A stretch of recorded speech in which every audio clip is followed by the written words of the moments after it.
when we see a situation where the attacks are down, and that is why I said the IDPs should not be sent back to their villages yet, because it's not been pacified sufficiently. You must pacify those villages, because what happens right now is that Boko Haram is hiding in the hinterland. They hide in the bush, and then they go out. That's why you see those attacks on those little settlements and stuff. They hide in the bush and attack those soft targets, like the government rightly calls them. But I also want us to, the government also needs to reduce expectations. The government should not be out there saying, we have killed them, we have finished it, when in fact they are still very lethal. You don't think they've been decimated? Well, I think they've been degraded, certainly degraded. That's, their capacity has been reduced. And the proof of that is they really don't have any local governments.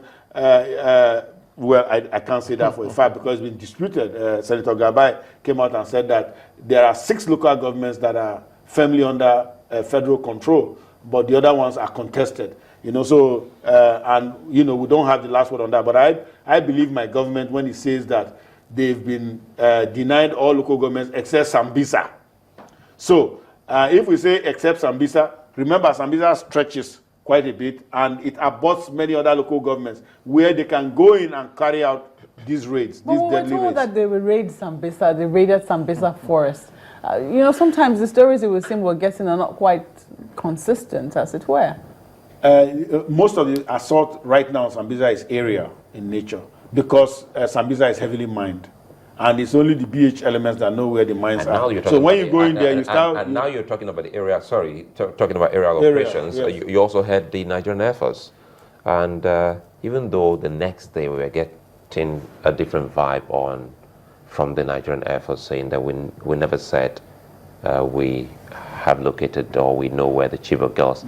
But we saw the man live on the news at 10 here giving indication that the Chibok girls can be rescued or somewhere.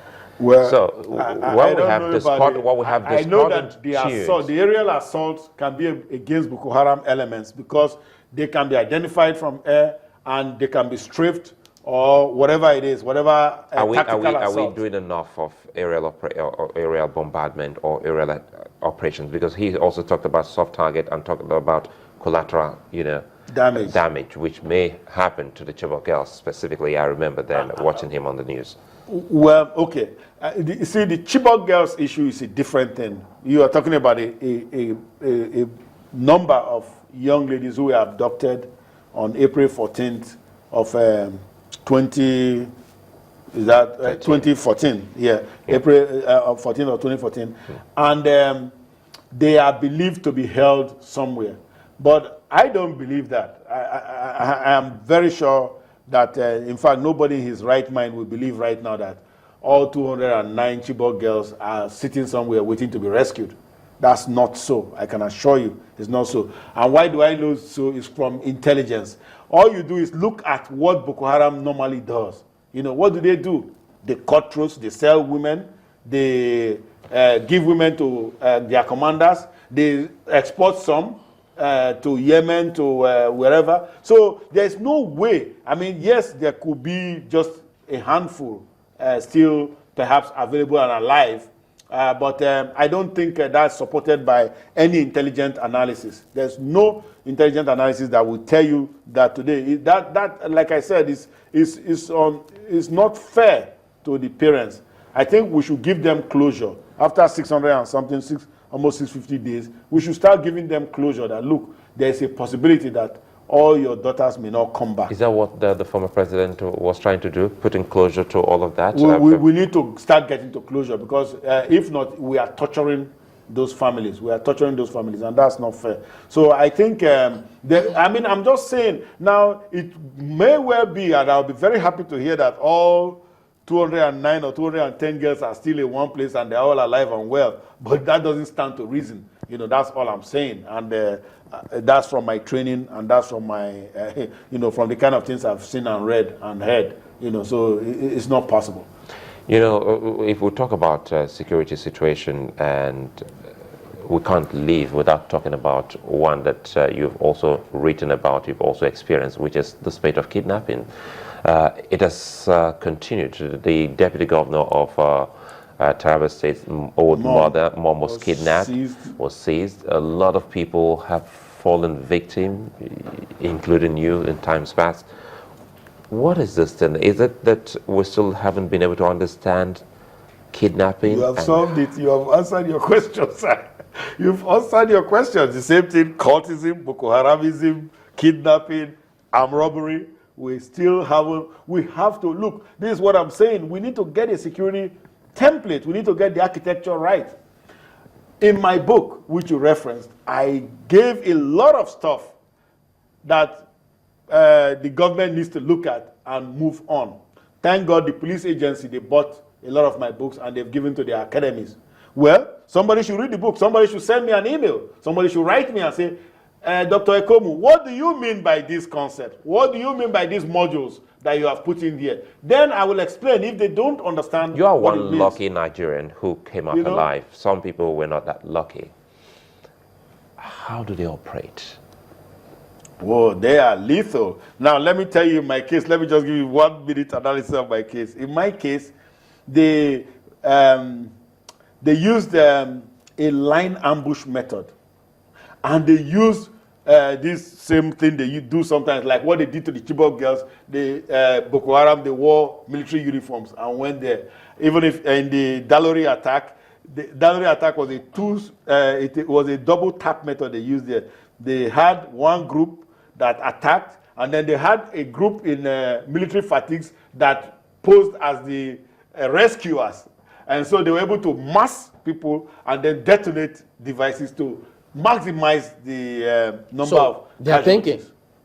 Oh man, that was a serious coordinated attack. That was a sophisticated attack. Anybody that tells you that Boko Haram is not lethal, is not in his right mind. Boko Haram, that was a deadly attack. They had so many elements. I'm sure you read some of my writings on this. There are so many elements that were exhibited in that attack. So much variability in one attack. I mean, those people are deadly.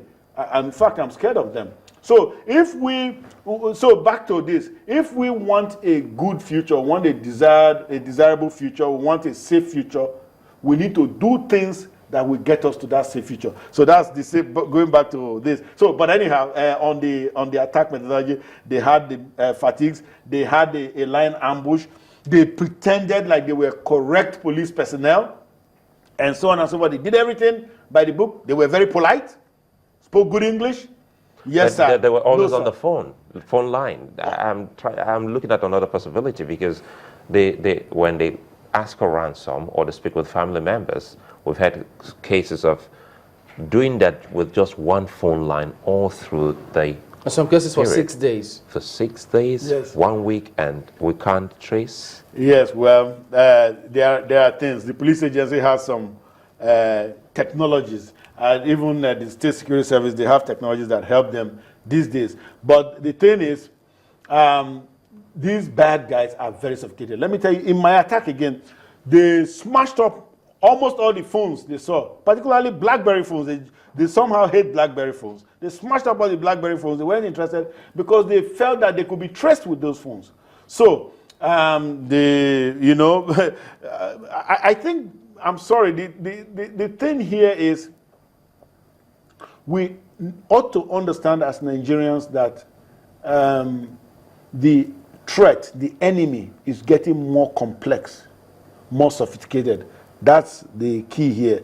Whether it's cultists, whether it's armed robbers in Ondo State or Ogun State, whether it's even the drug couriers in Ekiti State, wherever they may be, whether it's Boko Haram in Adamawa, Borno, or Yobe State, the enemy or the threat, let me not call them enemy, perhaps in the case of Boko Haram we'll call them enemies, the threat is getting more sophisticated, more complex, and we are using very simple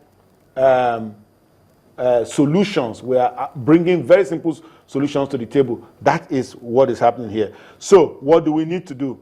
We need to look at the intelligence process or the intelligence cycle. We need to look at, again, how are we collecting intelligence? Who is out there collecting for us? Who knows that he has a duty to give? Let me bring this one in before we go, because I mean, for almost all the time. Chamberlain, let me just finish this. You maybe I'll answer the question you want to ask me. Okay. You know, who is collecting for us? That's number one. Then the one where we fall flat on the face is the analysis.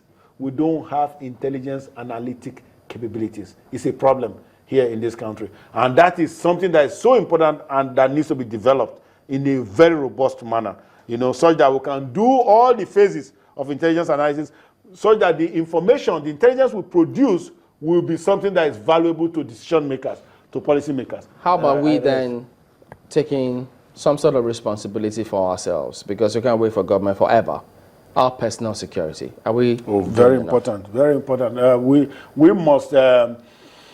Yes, we must take every Nigerian. I mean, you have a duty to save yourself. Every Nigerian has a duty to protect his own life, to protect his own family, and what have you.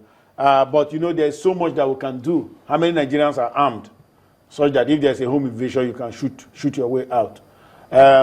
Even in the state of the economy today, it's not much to write about, because how do you But there are basic things we can do. Yes. Like knowing, I mean, there are some cases of some mad persons alleged, they pose, disguise themselves as such. Yes. But we see those things and we gloss profiles. over We it. can look at profiles, but who should generate those profiles for us? It's still the government. The government is the lead agency, because at the end of the day, when you have a problem, who do you call? Do you call a thug or do you call a policeman? If you call a thug, well, you get a thuggish answer. Well, thank you, Dr. Ona Ekhomu. Thank you, sir. We'll be back in a minute. We should talk about this in a moment. Again, don't go away.